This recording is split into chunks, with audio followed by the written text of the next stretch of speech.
Hello guys, welcome back to my new video. स्वागत है सभी का मेरे इस नए वीडियो में और मेरे इस यूट्यूब चैनल पर। तो आज की इस वीडियो में आपको बताने वाला हूं कि कुछ एक ऐसी बेसिक एक्सरसाइजेस जो हर कोई चाहता है कि जिम जाने से पहले बहुत लोग होम वर्कआउट करने का सोचते हैं। मतलब उनको लगता है कि जिम जाने से पहले हमें घर में कुछ फिजिकल एक्टिविटीज करनी चाहिए, जो कि एक अच्छी बात है। बट अगर आप जिम में जाएंगे, अगर आपका बजट अच्छा है, तो आप एक पर्सनल ट्रेनर हायर कर सकते हैं। मैं भी एक पर्सनल ट्रेनर हूँ, क्योंकि पर्सनल ट्रेनिंग में जो रिजल्ट्स आपको मिलेंगे और जो जल्दी रिजल्ट्स आपको मिलेंगे वो आप खुद से नहीं कर सकते। इसलिए अगर आपका बजट अच्छा है तो आप पर्सनल ट्रेनर भी हायर कर सकते हैं। और अगर बजट अच्छा नहीं भी है तो आप एक नॉर्मल जिम में जाके भी कर सकते हैं। बट अगर किसी को घर में ही अगर स्टार्ट करना है तो उसके लिए मैं आपको कुछ बेसिक एक्सरसाइजेस बताऊंगा जो आपके लिए बेनिफिट है बहुत। क्योंकि होता क्या है ना, अगर आप घर में वर्कआउट करते हो तो एक चीज़ तो पहली बार लैक ऑफ मोटिवेशन रहता है। आप उतना पुश नहीं कर सकते जितना आपको एक ट्रेनर पुश कर सकता है, और ट्रेनर को पता रहता है कि आपको किस तरीके से आपको पुश करना है। और आपका फॉर्म एंड टेक्निक मेन होता है। फॉर्म एंड टेक्निक, अगर आप कोई गलत तरीके से अगर वर्कआउट करते हैं, अगर आपको कोई इंजरी हो गई तो आपको पता नहीं चलेगा। इसलिए जिम में करिए, या फिर अगर आपका बजट अच्छा है तो पर्सनल ट्रेनिंग करिए। तो ये तो हो गई बाकी की बात है। अभी जो मेन टॉपिक है उसके बारे में आपको बताता हूँ। तो चलिए वीडियो स्टार्ट करते हैं।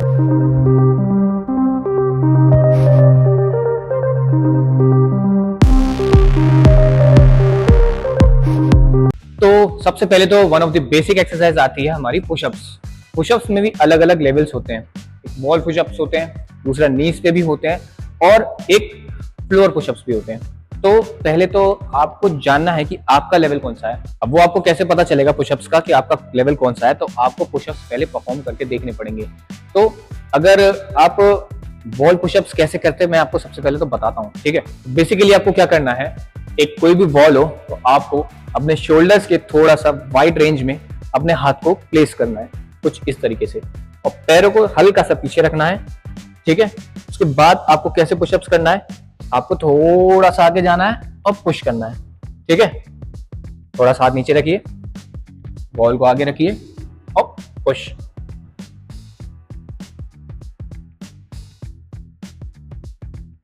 ये तो हो गए वॉल पुशअप्स। अगर ये आपको बहुत इजी जा रहे हैं तो इसका मतलब आप इंक्लाइन पुशअप्स भी कर सकते हैं। इंक्लाइन मतलब सरफेस के थोड़ा सा ऊपर, मतलब 30 डिग्री भी कह सकते हैं, 45 डिग्री भी कह सकते हैं। तो उसके लिए आपको एक बॉक्स चाहिए कुछ इस तरीके का। चाहे तो आप किसी बॉक्स पे भी कर सकते हैं। अगर आपके पास ऐसा बॉक्स या स्टूल नहीं है तो आप अपने घर में जो बेड है उस पे भी कर सकते हैं। तो क्या करना है आपको, सेम वही, शोल्डर ने इससे थोड़ा बाहर, ये आपको हाथ इस तरीके से रखना है, पैरों को इस तरीके से रखना है और पैरों को थोड़ा ऊपर रखना है। पूरा वेट आपको अपने टोस पे रखना है, ठीक है। मैं आपको कुछ पुशअप्स करके बताता हूं, उसके बाद आप घर पे ट्राई करना है। फुल रेंज ऑफ मोशन में करना है।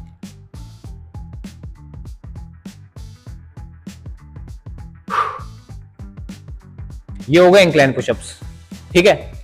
अब अगर आपको इंक्लाइन पुशअप्स भी हो जाते हैं तो फिर आना है आपको नीज पे। तो अब हम परफॉर्म करने वाले हैं नी पुशअप्स। नी पुशअप्स किस तरीके से करना है, पहले तो आपको एक सरफेस चाहिए, ठीक है। इतना सरफेस चाहिए कि आप आराम से पुशअप्स कर सकते हैं, ठीक है। चाहे तो आप अपने छत पे भी कर सकते हैं घर की, और अगर आप रूम में इतना स्पेस है तो रूम में भी कर सकते हैं। आपको किस तरीके से बैठना है, नीज पे आपका पूरा वेट रहेगा कुछ इस तरीके से। सेम हाथों का प्लेसमेंट शोल्डर से थोड़ा बाहर, ठीक है। और आपको क्या करना है, कुछ लोग पुशअप्स इस तरीके से करते हैं बट ऐसा नहीं है। आपको क्या करना है, ये पुशअप्स का पोजीशन इस तरीके से रहेगा, आपको पूरा वेट आगे ढकेलना है और पुश, आगे जाना है और पुश। इस तरीके से नहीं करना, ये गलत फॉर्म है। आपको क्या करना है, पूरा जो वेट आपका बॉडी वेट है तो थोड़ा सा आगे लेके जाना है, ठीक है, इस तरीके से। और एल्बो ज्यादा दूर नहीं रहेंगे, एल्बो जितना नजदीक हो बॉडी के उतना ज्यादा अच्छा है, इंजरीज के चांसेस भी कम होंगे। पुश पुश, ठीक है। ये हो गए नी पुशअप्स। अब बारी आती है फ्लोर पुशअप्स पे, जिसपे आपको नी पे भी नहीं करना है, आपको करना है अपने टोस पे। अब वो कैसे करना है, सेम पैरों का प्लेसमेंट टोस पे, हाथों का रेंज शोल्डर से थोड़ा बाहर, elbows close, down up down up down up. तो ये तो होगा सबसे पहली एक्सरसाइज पुशअप्स। अब ये आपको करना कितना है, अगर आप बिल्कुल बिगिनर लेवल है तो आपको 15 रेप्स करने हैं 3-3 सेट के। अगर आपसे 15 नहीं होते तो आप स्टार्टिंग में 10 रेप्स 3 सेट्स कर सकते हैं, ठीक है। क्योंकि स्टार्टिंग में बेसिक है, बेसिक में आपको थोड़ा रेपिटेशन ज्यादा रखना चाहिए, क्योंकि माइंड आपको प्रिपेयर करती है। कोई भी हैबिट हम अगर बार बार करते हैं तो मसल माइंड का कनेक्शन बनता है, आप जल्दी सीख सकते हो, ठीक है। तो हमेशा आपको क्या करना है, रेपिटेशंस इनमें ज्यादा हाई रखना है, क्योंकि चैलेंज अगर बढ़ाना है आपको, बॉडी का चैलेंज बनाने के लिए आपको रेपिटेशंस हाई रखने पड़ेंगे। ओके, ये हो गए पुशअप्स। नेक्स्ट जो एक्सरसाइज आती है वो है स्क्वाट्स। स्क्वाट्स भी एक कंपाउंड एक्सरसाइज है जिसमें आपके ग्लूट्स, हैम्स, क्वाड्स और ओवरऑल बॉडी के जो लोअर बॉडी के आपके अप्रोक्स सारे मसल्स कवर हो जाते हैं। स्क्वाट्स भी one of the basic exercise है जो कि हर किसी को आना चाहिए। इसमें कुछ ज्यादा लेवल्स नहीं है, बट थोड़ा रेंज का अंतर पड़ता है। अगर आप बिगिनर लेवल है तो आप हाफ स्क्वाट कर सकते हो, और अगर आप एक एजेड पर्सन है जिसको अगर नी में इंजरीज है तो वो सपोर्ट के साथ भी कर सकते हैं। तो पहले मैं आपको दिखाता हूँ स्क्वाट्स परफॉर्म करना कैसे, ठीक है। तो सबसे पहली चीज, स्क्वाट्स में भी आपको जानना है कि आपका फिटनेस लेवल कौन सा है। सेम इसमें भी थोड़ा बहुत एज कैटेगरी रहेगा। अगर आपके नीज में कोई इंजरी है, अगर कभी कोई माइनर इंजरी है या मेजर इंजरी है, अगर आपको बोला गया है स्क्वाट करने को, पहले तो आप अपने डॉक्टर से पूछ सकते हैं कि आप स्क्वाट परफॉर्म कर सकते हो या नहीं, ठीक है। तो आपको क्या करना है, अगर बेसिक पहले मैं स्क्वाट का फॉर्म बताऊं, जो जिनको स्क्वाट्स में डीप जाना नहीं हो पाता, जो डीप नहीं जा सकते उनके लिए, और कुछ लोग इतना ही जाते हैं तो वो पहले सीटेड स्क्वाट्स भी कर सकते हैं सपोर्ट के साथ। तो किस तरीके से करना है, सबसे पहले तो आपको क्या करना है, पैरों का प्लेसमेंट आपके शोल्डर से थोड़ा सा बाहर, जो आपके टोज रहेंगे जो इस डायरेक्शन में रखना है, ठीक। और नीज को भी इस डायरेक्शन में, जिस डायरेक्शन में टोज रहेंगे उसी डायरेक्शन में आपके नीज जाएंगे, ठीक। आपको करना कैसे, सामने देखना है, हाथों को आप अपने अकॉर्डिंग कहीं पे भी रख सकते हैं, ऐसे ऐसे ऐसे। आपको सिर्फ बैठना है और खड़े होना है, बैठना है,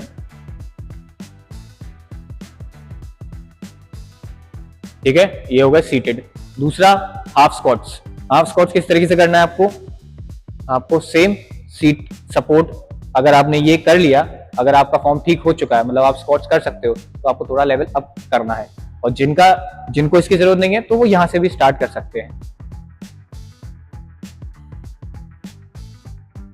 एक चीज और, बहुत लोग स्क्वाट करते हैं अपने हील्स को अप करते हैं, तो उस टाइम पे आपको क्या करना है, कुछ ऐसी कोई, अगर आपके घर में कुछ एक ऐसी चीज रखना है अपने पैरों के नीचे जिससे आपको या आपके हील्स ऊपर ना हो, या फिर कोई एलिवेटेड चीज रख सकते हैं कुछ इस तरीके से।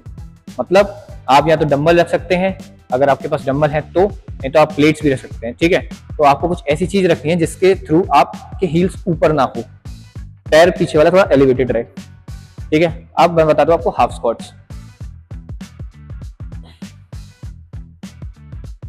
रेंज हमेशा फुल रहेगा, याद रखना हमेशा रेंज फुल रखनी है, क्योंकि अगर आप हाफ रेंज करोगे तो आपको लॉन्ग टर्म में थोड़ी प्रॉब्लम आएगी, आपकी जो जॉइंट्स है आधे ही काम करेंगे। अगर आप फुल रेंज करोगे तो आपके जॉइंट्स लंबे समय तक हेल्दी रहेंगे।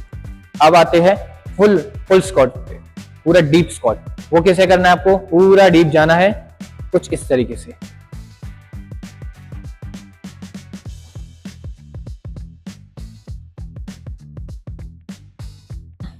इसको पूरा लॉक। ये होते हैं फुल स्क्वाट्स। तो अपने फिटनेस लेवल के हिसाब से आप भी स्क्वाट परफॉर्म कर सकते हैं। तो यहां तक स्क्वाट्स कंप्लीट हो चुके हैं। तो अब नेक्स्ट जो बेसिक वर्कआउट है वो है क्रंचेस। क्रंचेस आपने बहुत सुना होगा और बहुत ही बेसिक एक्सरसाइज है। इसको करना कैसे है मैं आपको बताता हूँ, ठीक है। अगर आपके क्रंचेस करते वक्त पैर अप होते हैं तो आप क्या कर सकते हैं, या तो किसी वॉल का सपोर्ट लेके भी कर सकते हैं, और या तो अगर आपके पास कुछ पैर टक करने की कोई जगह हो तो आप उसमें पैर टक कर सकते हैं। तो मैं तो वॉल का यूज कर रहा हूँ। आपको क्या करना है, बिल्कुल आगे जाना है, आपके हैमस्ट्रिंग्स और काफ्स मसल्स दोनों टच होने चाहिए, ठीक है। आपको हाथों को कुछ इस तरीके से रखना है, ठीक है। इधर एल्बो अप, ऊपर आते वक्त आपको याद रखना है कि आपको ब्रीथ ऊपर छोड़ना है ऐसे जब आप ऊपर आ रहे हो। मैं आपको एक ब्रेथ करके दिखाता हूँ।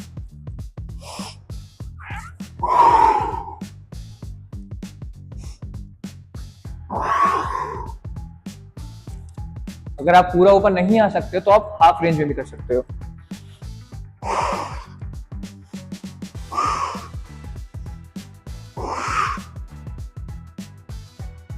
ओके, तो ये तो हो गया क्रंचेस। अब जो लास्ट एक्सरसाइज है वो है प्लैंक। प्लैंक कैसे करना है, बहुत ही इजी एक्सरसाइज है। प्लैंक एक सबसे इजी एक्सरसाइज है और ये कोई भी कर सकता है, ठीक है। इसमें भी थोड़ा सा एडवांस और बिगिनर का लेवल होता है। अगर आप एकदम नए हो, आपने कभी प्लैंक नहीं किया है, तो आपको क्या करना है, प्लैंक आप इस पोजीशन में भी कर सकते हो, नीज पर।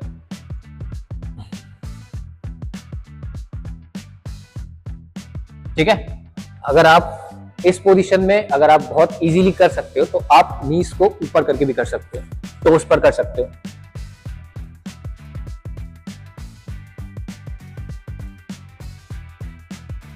ओके, तो प्लैंक आपको करना कितनी देर तक है, सेम आपको अपनी स्ट्रेंथ के अकॉर्डिंग करना है। आप चाहे 10 सेकंड होल्ड कर सकते हो, चाहे आप 30 सेकंड भी होल्ड कर सकते हो, लेकिन आपको पर डे, हर दिन, अगर जब भी आप प्लैंक परफॉर्म कर रहे हो तो थोड़ा थोड़ा आपको पुश करते रहना है, ठीक। और दूसरी चीज, बाकी की जो एक्सरसाइज है उसमें आपको 15 रेपिटेशंस और 3 सेट्स परफॉर्म करने हैं। रेपिटेशंस मतलब अगर आप मान के चलिए ये बाइसेप कर्ल कर रहे हैं, ये हो गया 1 रैप, ये हो गया 2 रैप, इसको बोलते हैं रेपिटेशंस। ऐसे करके आपको 15 करने हैं, वो हो जाता है एक सेट। एक लास्ट एक्सरसाइज और बता रहा हूं आपको, अगर आप ये भी अपने वर्कआउट में ऐड ऑन करना चाहें तो कर सकते हैं। तो ये है सबसे बेसिक एक्सरसाइज जो कि है बाइसेप कर्ल, और बहुत ही बेसिक। अगर आपके पास डंबल्स हैं, अगर डंबल्स भी नहीं है तो आप घर की ईंटों का, ब्रिक्स का भी इस्तेमाल कर सकते हैं। तो मैं भी एक काम करता हूँ, मैं ब्रिक्स ले लेता हूँ, क्योंकि ब्रिक्स से कैसे करना है आपको मैं आपको बताता हूँ। तो मैंने 2 ब्रिक्स ले लिए, इनका वेट बहुत ही लाइट है, लेकिन आप जो घर में जो ब्रिक्स लोगे वो थोड़ी सी भारी होती हैं, ठीक है।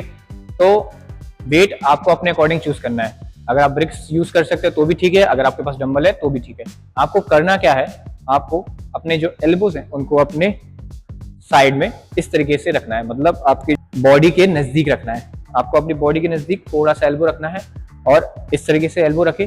फिर आपको क्या करना है, यहाँ से स्टार्ट करना है। ऐसे रख सकते हो चाहे तो आप, चाहे ऐसे भी रख सकते हो। इस तरीके से अगर रखो तो आप आराम से परफॉर्म कर सकते हो। आपको करना क्या है, ये आपके डंबल्स या ब्रिक, आपको ऊपर ऐसे हाथ लाना है, जाऊं अप और जाऊं, अप और जाऊं। याद रखना, झटका ज्यादा नहीं देना है। अगर बहुत हैवी है तो आप 1-2 बार चीट रैप कर सकते हो, इसको चीट रैप बोलते हैं, झटका देना, ठीक है। ज्यादा करोगे तो आपको इंजरी के चांसेस हो सकते हैं। आपको स्लोली कंट्रोल्ड वे में आपको सारी एक्सरसाइज परफॉर्म करनी है। सेम बाइसेप कर्ल भी, इसमें भी रेपिटेशंस और सेट आपको अपने अकॉर्डिंगली चूज करने हैं। अगर वेट के अकॉर्डिंग आप चूज करोगे तो आपको ज्यादा अच्छा रहेगा, ठीक है गाइस। ये तो हो गई हमारे होम वर्कआउट की बेसिक एक्सरसाइज। अगर आपको वीडियो अच्छी लगी तो लाइक करना और अपने उन दोस्तों को शेयर करना जो अभी भी जिम जाना स्टार्ट करने से पहले कुछ होम वर्कआउट्स करना चाहते हैं, उनको ये वीडियो भेज देना। और अगर वीडियो में कुछ अगर आपको नहीं समझ में आया तो आप कमेंट करके बता सकते हैं। अगर वीडियो अच्छी लगी हो, अगर आपको कुछ भी प्रॉब्लम आई हो, अगर आपको कुछ बोलना हो तो आप कमेंट में लिख सकते हैं। मैं अगली बार कोई वीडियो लेके आऊंगा इससे रिलेटेड, तो मैं उसमें थोड़े बहुत चेंजेस लाऊंगा और कुछ नए न्यू वर्कआउट्स भी ऐड ऑन कर सकता हूँ। इसकी वीडियो में आपको जो भी अच्छा लगा हो आप मुझे बताइए, मैं ऐसी वीडियोस बनाता रहूंगा। और एक चीज का और ध्यान रखना, वर्कआउट के साथ साथ आपको अपना डाइट भी मैनेज करना है। डाइट के लिए मैं अलग से वीडियो बना दूंगा, ठीक है। और अगर आप बिगिनर हो तो आप पहले खाना थोड़ा बहुत स्टार्ट करिए, क्योंकि वर्कआउट के साथ अगर आप डाइट भी मैनेज करेंगे तो आपके रिजल्ट्स थोड़े से जल्दी आएंगे। तो ये तो आज के हमारे हो गए बेसिक वर्कआउट्स। अगर वीडियो अच्छी लगी तो लाइक करना, शेयर करना और कमेंट में लिखना अगर आपको कुछ भी अच्छा लगा हो। मिलते हैं आपसे अगली वीडियो में। आप सभी को bye bye guys. I hope आपको ये वीडियो पसंद आया हो।